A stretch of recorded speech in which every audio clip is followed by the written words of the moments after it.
Thank you. Hi, everybody in the dark. Thank you so much to the festival for having me and to you all for coming out. Oh, now you're less dark, too. I didn't mind. I was just saying. So I understand that I don't have a clicker, so I'm going to be verbally clicking, which is fine.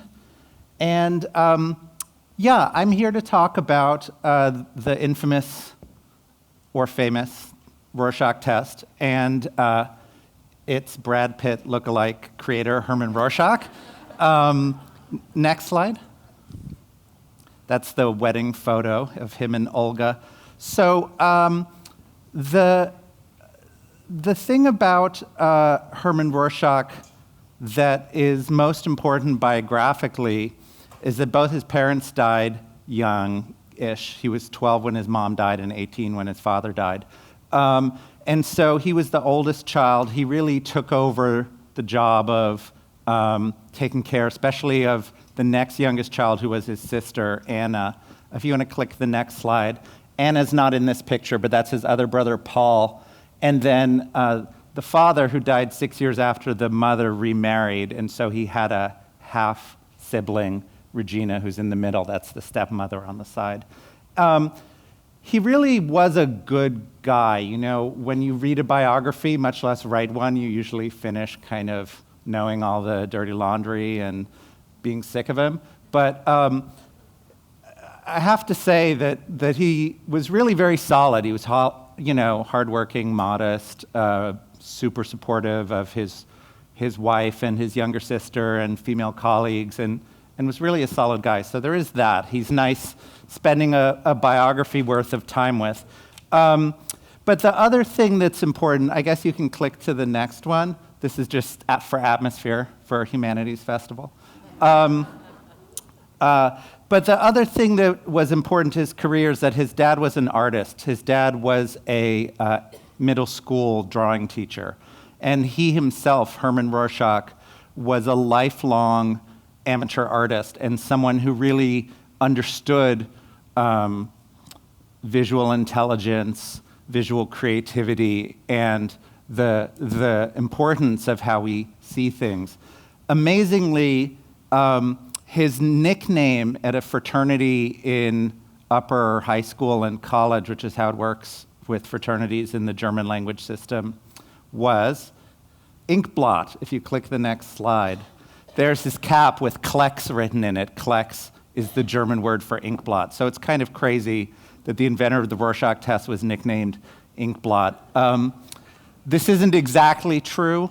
So Klecks is the word for Inkblot, but it's also the word for just sort of smearing something. Basically, it's a nickname like Quick Draw.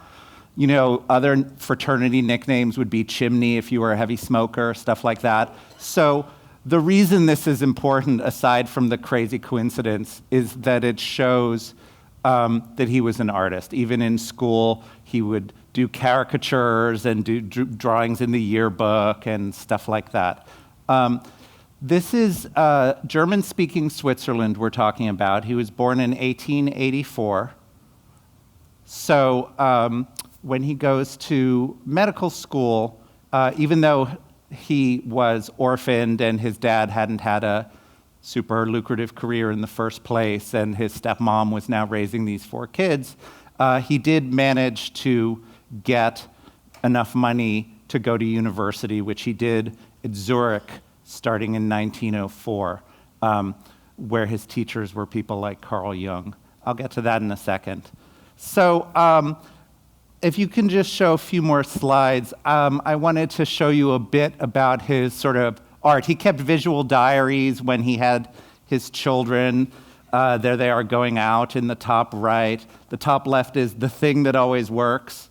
I don't know if it's snapping or something, and the baby's red and screaming, so I don't know if it really always works or not. If you want to do the next slide, these are little things he made in the wood shop for his kids to play with, partly because he was relatively poor. Next one. This is a sort of you can see it's in a private sketchbook. It's just in his personal sketchbook. This is his apartment at Herisau, which is the place where he lived in the hospital, the sort of mental asylum where he worked, and this is the first sort of nice, big, settled apartment that he and his wife had, and this is where he was going to go on to invent the Rorschach test. You can see the curving front of the building, and on the next slide, this is a historical picture of the outside of the building. So he's on the top of those two central arcing apartments. It's actually pretty nice. The next slide is a picture I took looking out from there. So you can see it's real Sound of Music, Swiss Alps country. It wasn't only personally that he used art and respected art. One thing about the context he was coming up in is that Switzerland was very central. It was really where Freud's ideas were starting to get off a single couch with a few rich ladies in Vienna into the medical establishment, hospitals, the system. I mentioned Jung, but Rorschach's main advisor and mentor, a man named Bleuler, was actually the most important person in medical history to get Freud's ideas out into the world. And so Rorschach was really coming up in a time and place where the new ideas were very exciting, but he wasn't under Freud's thumb. He was really free to sort of take them in different directions. And not only was he free to, he kind of had to, because he was working in these big, basically the equivalent of state hospitals, with lots of patients, many of them catatonic or schizophrenic, or not the kind of people you could have talk therapy with 5 times a week. So he was always trying different ways to kind of connect with them. He would give them art supplies, things like that. On the next slide, he got a monkey from a troupe of traveling players and said, "Hey, can I use your monkey for a few months?" And took the monkey around on rounds. There's the monkey playing in the hair of one of the patients in the mental hospital, just to sort of spark something, see what happened. Next slide.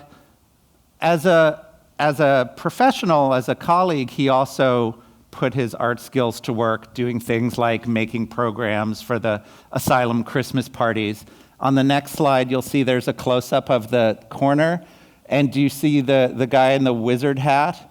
And the woman with the handbag may look familiar from an earlier photo. If you click the next slide, this was one of my amazing finds. That's a photograph of Hermann Rorschach in his wizard outfit for Carnival, which is the dress-up holiday. And whatever that weird caliper thing is he's holding is what's also in the little sketch in the program.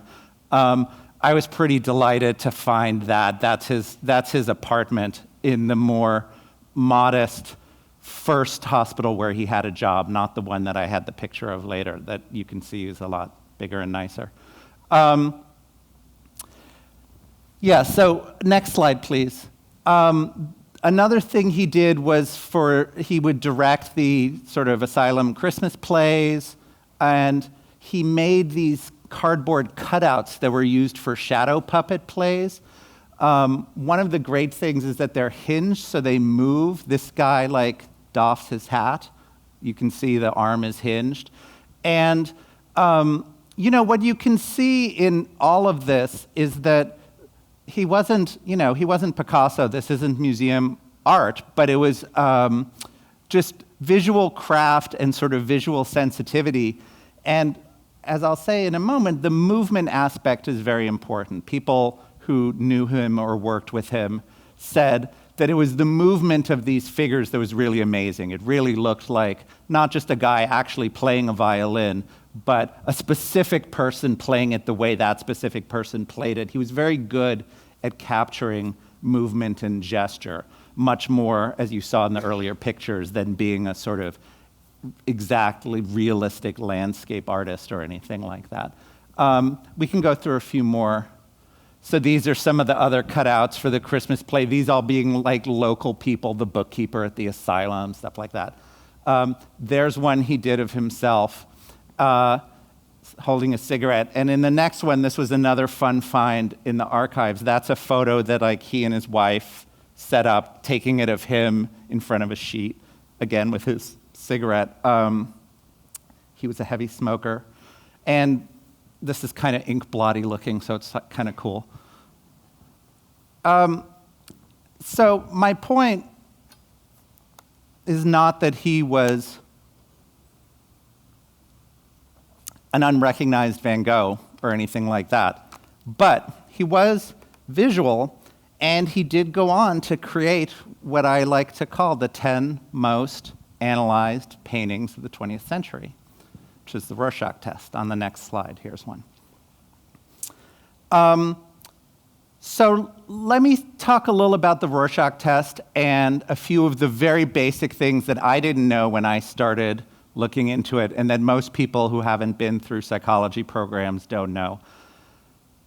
First and foremost, there are only 10 images, and Hermann Rorschach made them. So it's not like every doctor takes out a piece of paper and smears something. It's not like the patient makes it. There are 10 and only 10 images that he decided on with trial and error, and he put them in a certain sequence to sort of call up different things at different stages of the process. And so every single one of the millions of Rorschach tests that have ever been given is showing these 10 cards one after another and saying, what do you see? Or what might this be? Not tell me a story, not how do you feel, not what does it remind you of, but just perceptually, like, what are you seeing? What is this?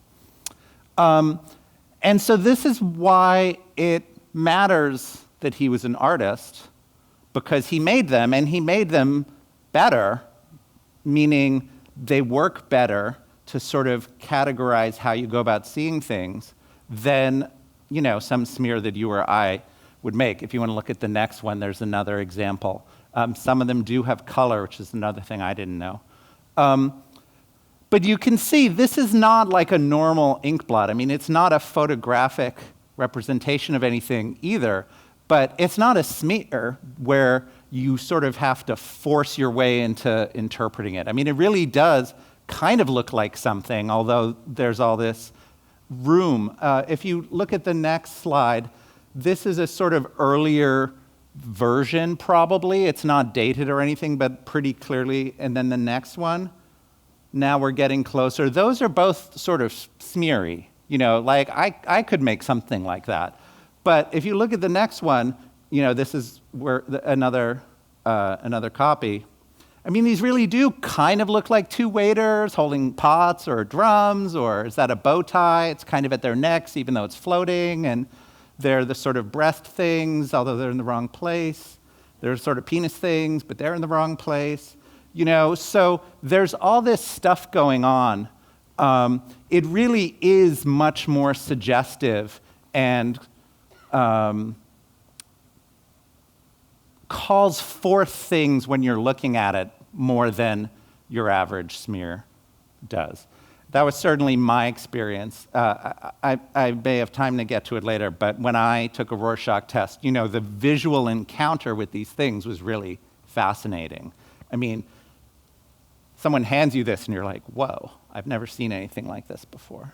On the next slide, this is actually a close-up from the page proof. So we don't know exactly what he was going for. He went through the trial and error of making these blots and showing it around the asylum and to friends of his and colleagues and like redoing them. Pretty quickly, there's a gap in the historical record there. Before long, he had his 10. But this is from the sort of back and forth with the printer at the end of the process. And he really is going into post-production and saying, oh, take out this part and center the rest of it. Here he says, don't have the little tippling in the, or stippling along the edges that affect the silhouette too much. You know, those little kind of things where it looks like they're holes or sort of laciness on the edge, that was a problem with the printer, so he's writing notes and sending it back and saying you have to redo it. He really was this, you know, craftsman at this stage, producing the images the way he wanted. And if you want to go forwards, we're back to that slide again. And there are ways to talk about how it's more visually stimulating than the average image. I mean, you can tell just by looking at it. That really does, again, kind of look like a person in the middle, but the head is sort of missing, or there are those two bulges and those things on the side. Most people got the idea that this was all just random, and you could just read into it whatever you want and use your imagination. There were a few people who sort of took it seriously as having a visual structure. On the next page, the next slide, I'm not going to go through all of this, but this is from an article from the 50s by a man named Arnheim, who you might be familiar with because he became a very famous sort of art historian to use psychology and neuroscience, basically. He was pretty dismissive of the Rorschach test as it was used by the people around him, because it was being used as it could just be anything. It could be clouds, it could be smears, it could be an oil spill. And he tried to say, actually, no, there's real visual structure there. When you're looking at it, if you think it looks like two wolf heads, that's because there's an aspect of it that does look like two wolf heads. The top is a sort of outline version that he says, it's sort of resolvable into different structures. You could see those two. On the left is the wolf head version, but you can also see it as a cross piece that's either joined or not joined to the middle vertical piece. You can see the sort of skeletal outline of the whole blot. Maybe if you just go back for a second and then forward, so you can sort of picture, forward again. Right, so you can either see it very statically, very horizontal and vertical, or very dynamically with these diagonals.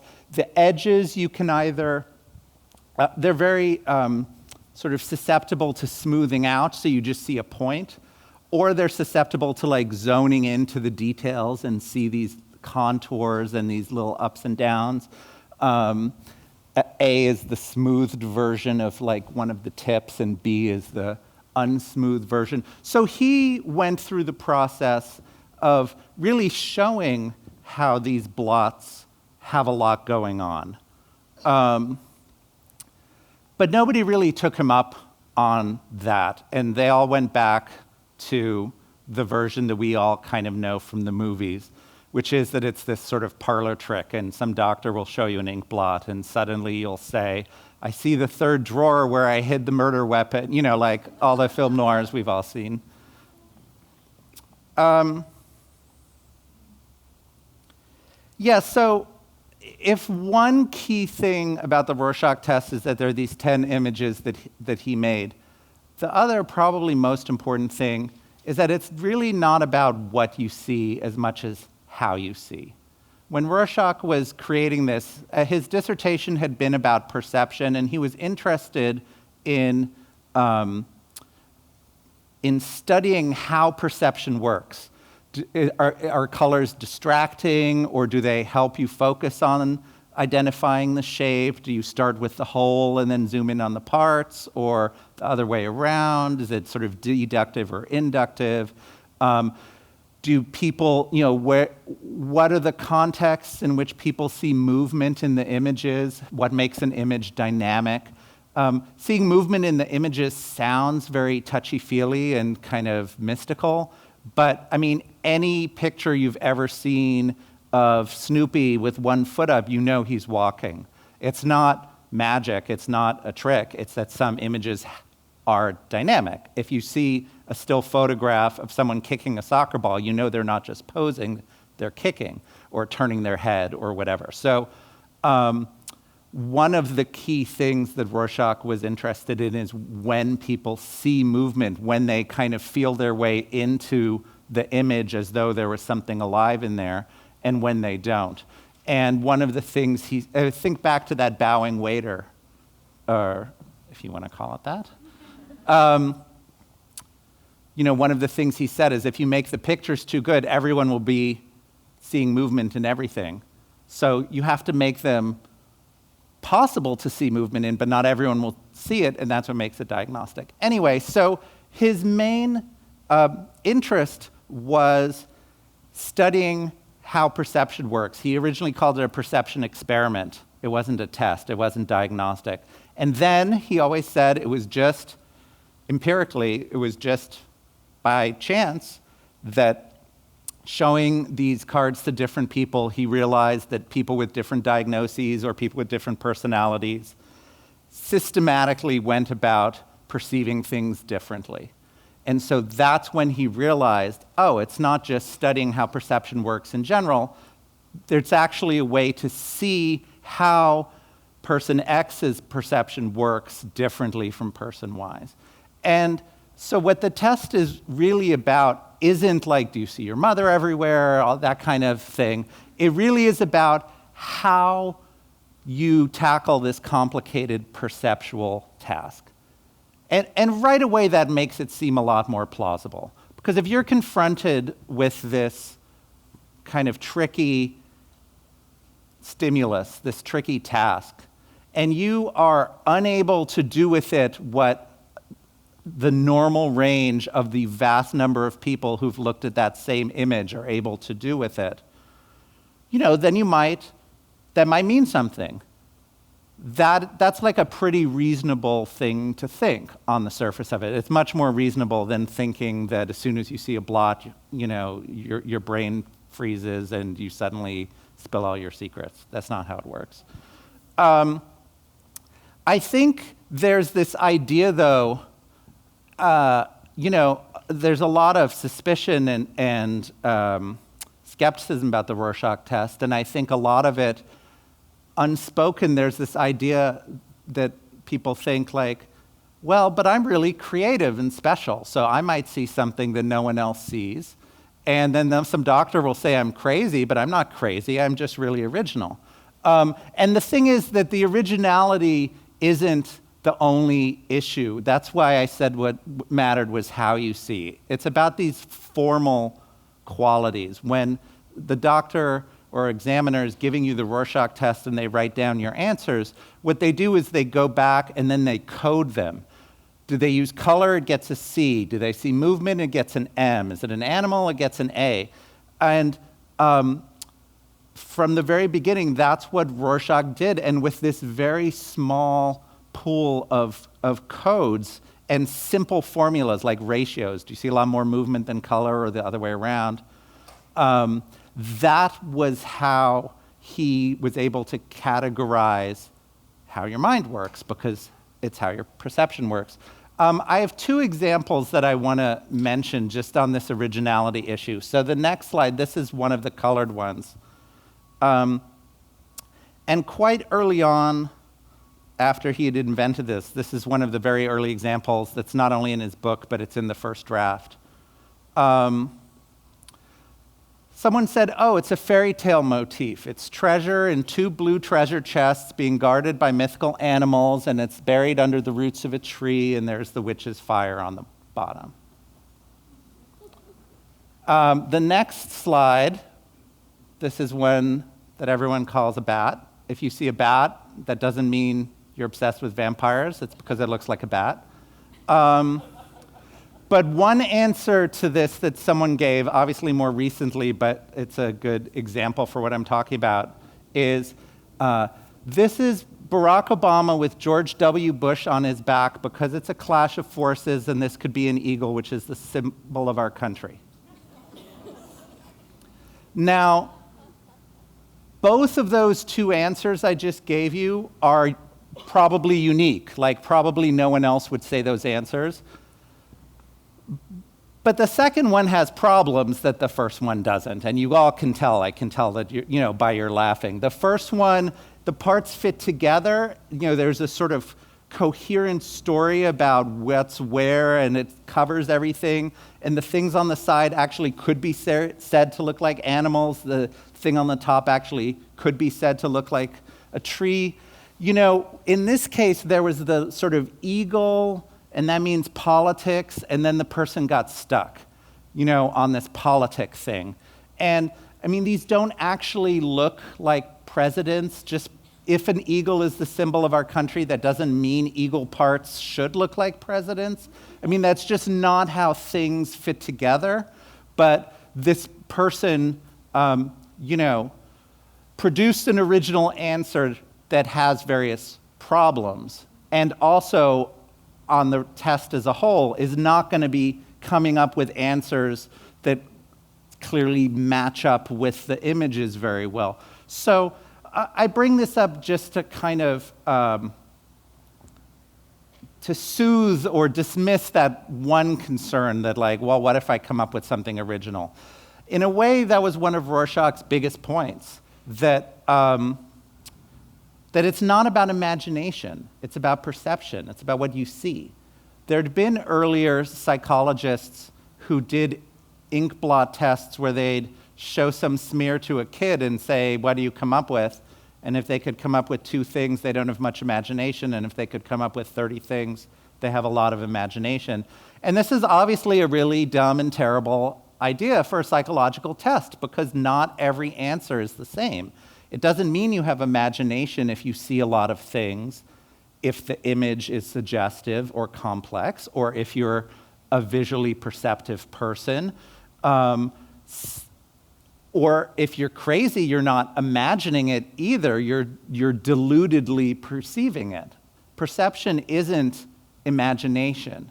And so that, in a way, was like the key breakthrough for Rorschach to take these earlier kind of Inkblot psychology experiments that were really lame and turn them into something that's much more useful. If you get an image that's good enough and sort of on the tipping point of enough different things, and then you have them in a sequence, so maybe you don't see movement in this one, but you see it in that one, or maybe you do see it in this one, but when there's color, you don't see it, even though the movement's much more obvious, or whatever. If you set up a task like that, then it's really not about counting up how many imagination points you can get in 5 minutes. It's about really going deeper into how your perception works.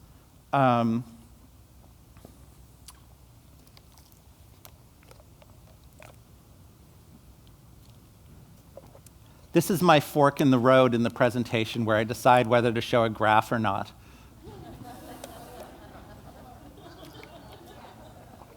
I guess I'll show a graph. So another way to say this is with this graph. This graph is something called a Zipf distribution, which is very common and important and interesting, but not very famous.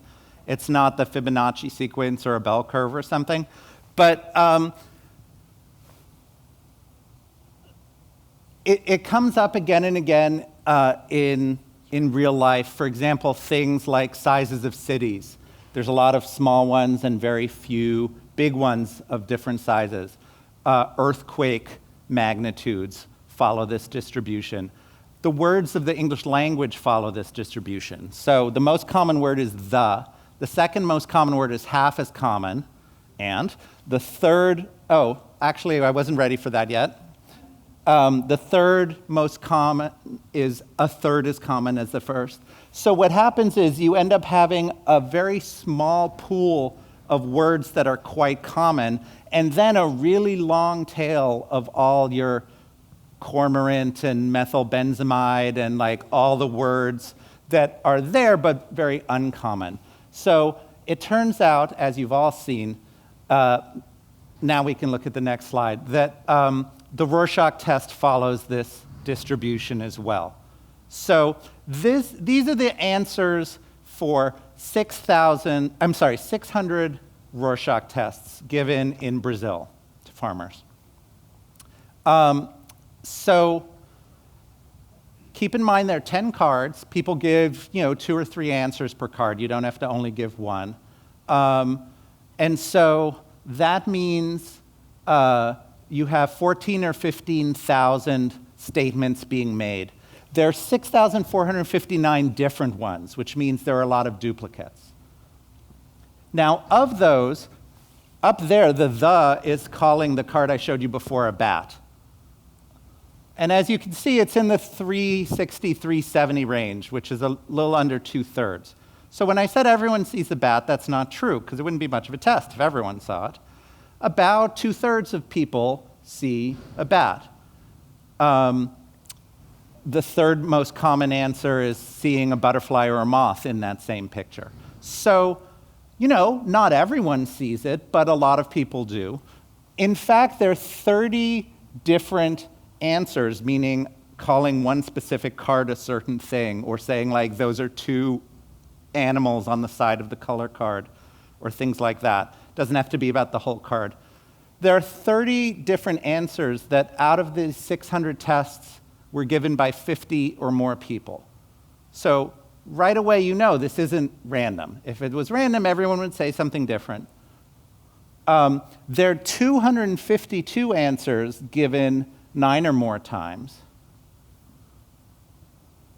And then there's a huge number of answers. There's almost 1,000 given twice, and more than 4,500 given once.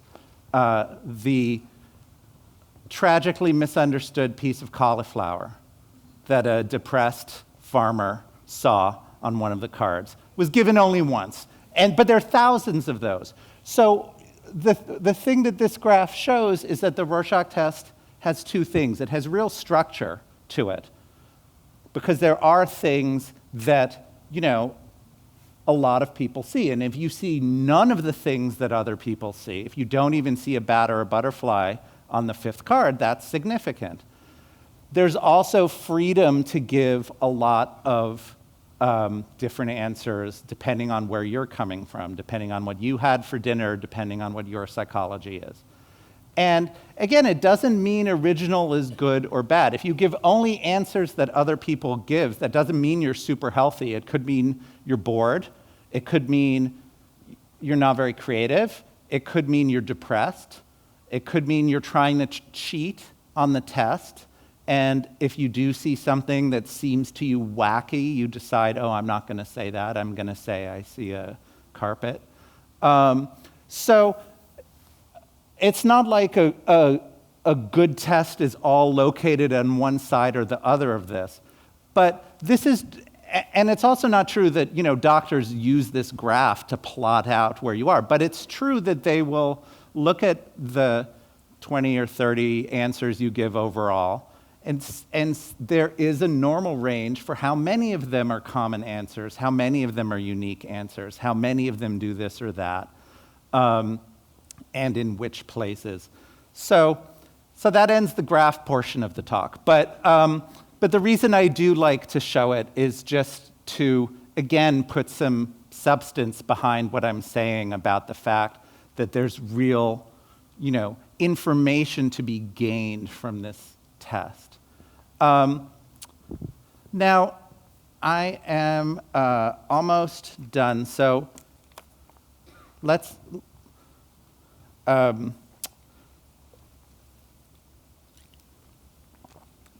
The book, as I kind of mentioned and as the subtitle mentions, is sort of 3 different things. So first of all, it's his biography. He invented the test about exactly 100 years ago.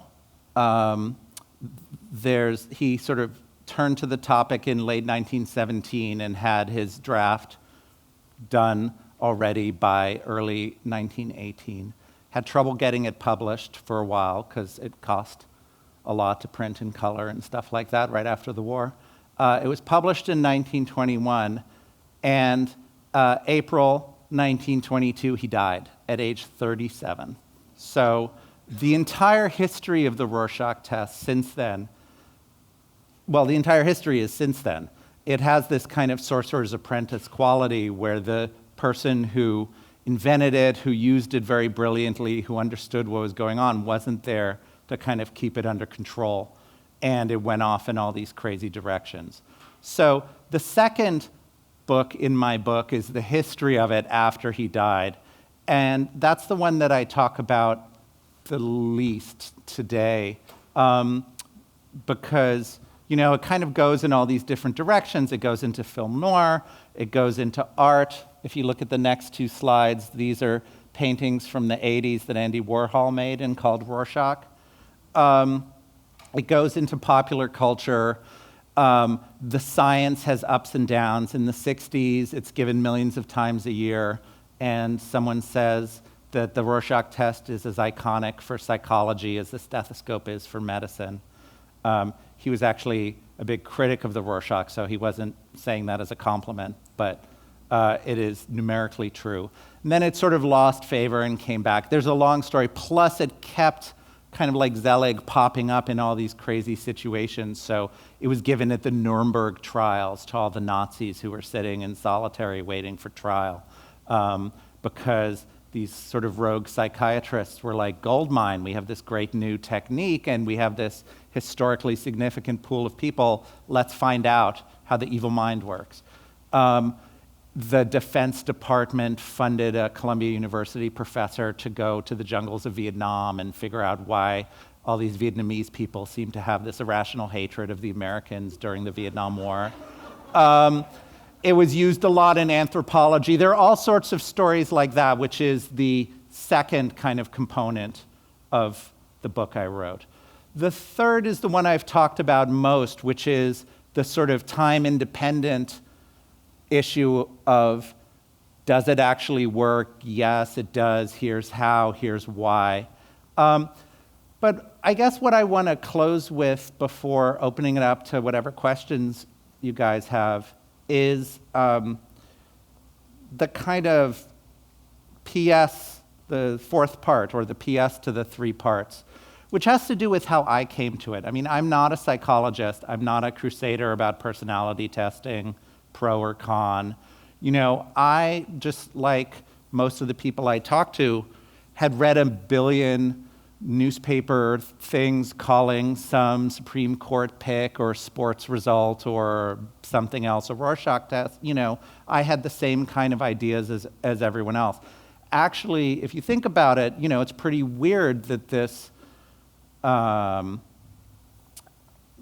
sort of deep in the weeds bit of psychological testing from 100 years ago should have become a household name that lasts to this day. I mean, I guarantee you, if you go on any news site you like to look at right now, you're going to see something called a Rorschach test.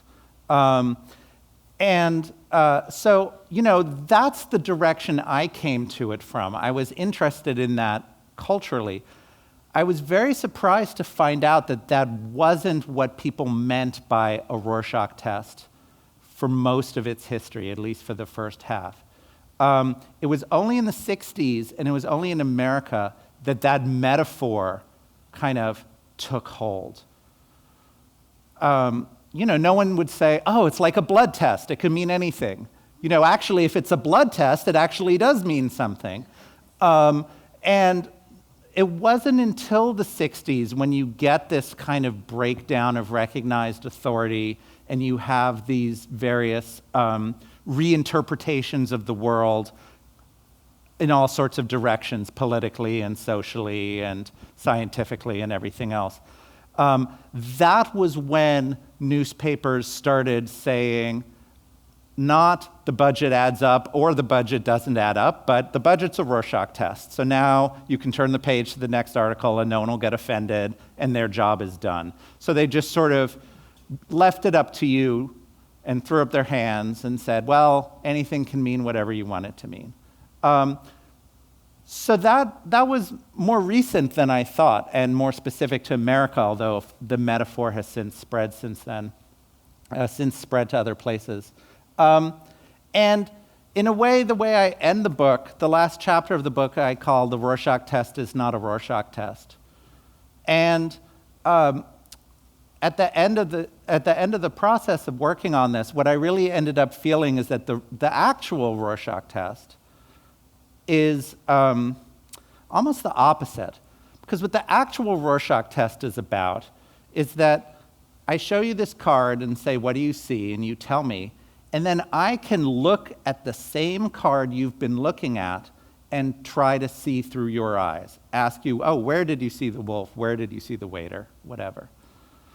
And not only that, millions of people have looked at that same card, and there's a body of information and quantitative facts about what it means to see things in certain ways. So the real Rorschach test is the opposite of this throw up your hands relativism, because it's common ground to sort of see things together. Even if you're looking at the same thing from different perspectives, you're still looking at the same thing. And that is something that is tied to the fact that it's visual. You know, Freud was a word person. Freud was about talking cure, slips of the tongue, what you say. And not everyone's a word person at all. But if you have to come down on one side or another, we are all visual people in terms of our brain processing and just in terms of our history, what we start doing as a child. We certainly see before we speak. And visual perception does kind of tap into deeper things than talking. One of the things I say in the book is you can manage what you want to say, but you can't manage what you want to see. And so, in a way, it was really a path very little taken that Hermann Rorschach took when he decided that, yes, what you say can tell us something about who you are and how your mind works, but how you see is in many ways an even richer avenue to figuring out truly core things about how your mind works. Why don't I stop there? We can leave up Warhol, or we can leave up a cartoon from the New Yorker on the next slide. And thank you very much. And please ask me questions.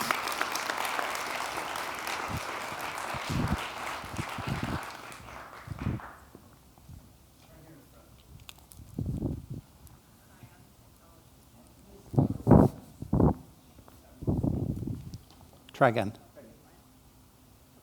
Anyway, I've used the Rorschach many times, and I think you did a really good job of explaining how the right way to use it is. My concern is you showed all the cards. And don't you get? I have a problem with that. I'm glad you asked. That is something that comes up. So the question for anyone who didn't hear was, this is a psychologist who liked my description of how it works, but there's the issue of, since there are 10 and only 10 cards, should they be shown in public, for example, to all of you? And so this was definitely a very live issue for me and for the publisher in deciding what to do with writing the book about it.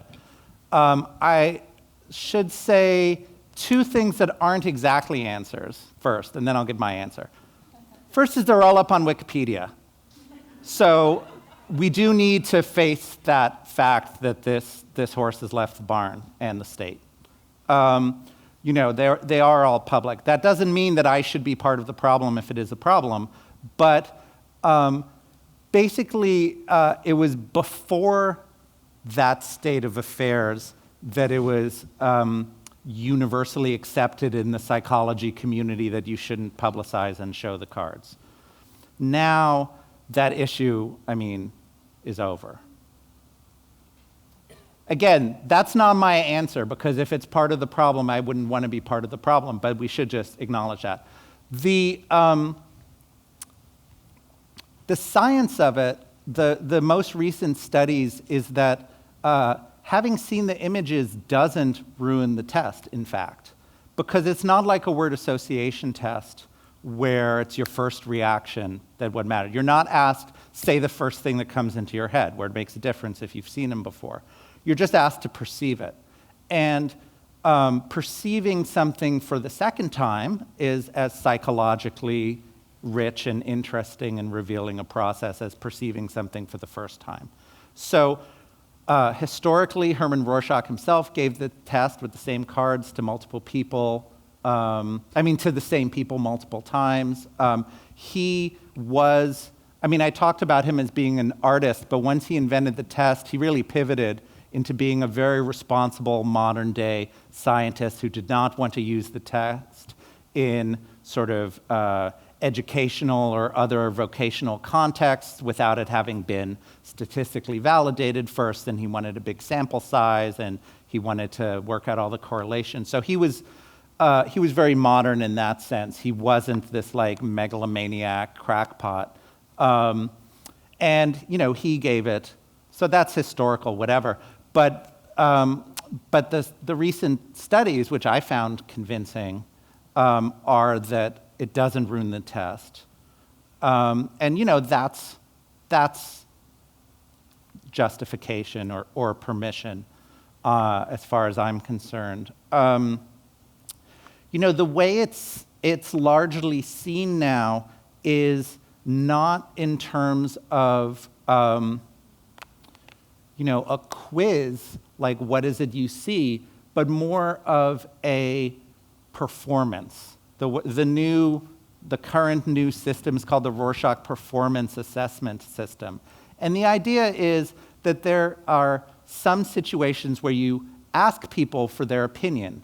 Like, the most common psychological test, the MMPI, is do you agree or disagree with this long list of statements? And that is useful for getting a picture of how you see yourself. But you don't always see yourself accurately. And so another way of getting a test result is to have someone do something. For example, if the Philharmonic is hiring you to play the violin, they're not going to ask you how well you play the violin. They're going to hand you a violin and put you on stage, and you're going to have to do something, because it's about your behavior and your performance, not about your self-impression. So the way people think of the Rorschach test now largely is as this kind of audition or sort of complicated situation that you're put in and that you have to respond to, so that it's okay to not be responding to it for the first time. However, it is also true that many psychologists, partly depending on when they went to grad school, have that as their first reaction of like, oh my God, you're showing them. So I'm glad you asked. I have a note on page 1 of the book talking about this. Like, is it, they're everywhere and yet it's this closely guarded secret. So I also didn't show them all, and I don't show them all in the book. That was another aspect of the publishers and my decision. I didn't want there to be like the fold-out packet where it's like, okay, now I've seen them all.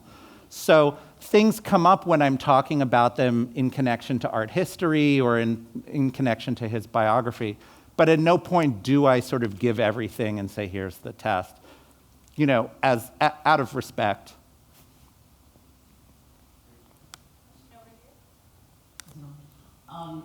The data that's been accumulated from all these millions of people who've taken it, and the correlations that are derived from that, do they take into account cultural background? In other words, are what they're looking for in the United States the same as what they're looking for the psychologists in somewhere else, in some other country?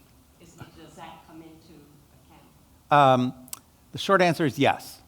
So I don't want people to get the idea that there's this like Orwellian database of everybody's answer that gets sent into central headquarters. But there are a lot of studies, and there are sort of tables and training manuals and things where you can look up if something's a common answer or not, or whatever. And then there are these formulas that are now much more complicated than they were in Rorschach's day, that are validated, in scientific experiments as correlating to an acceptable degree to DSM diagnosis, whatever, blah, blah, blah. So part of the post-60s history of the Rorschach test has been really quantifying it. And before I answer your question, I do want to just mention that as of 2013, there was this gigantic, it's called a meta-analysis, that was published by the #1 review journal in psychology that hadn't published on the Rorschach for decades, that took them, 7 years to do, and they went through every single thing, and some of the codes and scores were invalid, and they got rid of those, and others were proven valid and stayed. And even the strongest critics of the Rorschach test, who wrote a book called What's Wrong with the Rorschach in 2003, said, well, here it is, like now the science is here. So if you're like skeptical because you're a science person, you may not know the latest science. It really actually is, proven. When used properly, not as a magic mind reader. So in answer to your question, that's a very interesting thread that goes through the whole history of the test. Hermann Rorschach was excited by its prospects of helping discover cultural differences as well as personal differences.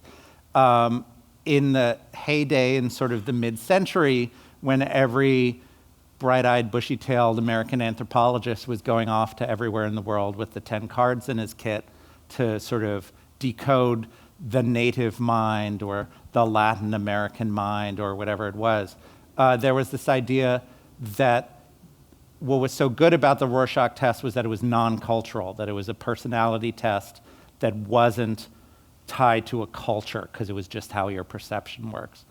That is not how people see it today. And as the science marches on, it is a big project that people are doing to get what's called the norms, which means sort of the standard percentage of people who answer a certain way or whatever for different populations. So in other words, are more movement responses average if you're Chinese than if you're Brazilian? They certainly have done that for things like children versus adults. A 9-year-old boy will see a lot of explosions, and that doesn't mean that he has violent propensities and is at risk. It means he's a 9-year-old boy who sees lots of explosions. Those norms are different. So people have done those, which is sort of a subset of what you're asking about. People have looked into whether there should be different norms for men and women. People are also, what you kind of have to do by coming up with norms for both and seeing if they're the same. So the short answer is that yes, people are aware of this as an issue and are trying to get as much information as they can. In the end, it turns out that it's more similar than different. In other words, it doesn't really make a difference. The Slovenian people really do see pretty much the same kinds of things. The norms are quite close, as far as I understand, to the Canadians or whatever other pair you look at. But yeah, I mean, if they had $1 zillion, they'd go and get norms for every group you can possibly imagine, because there is this sensitivity to the fact that different cultures see it differently. Again, if you think about that, it's not in terms of what you see.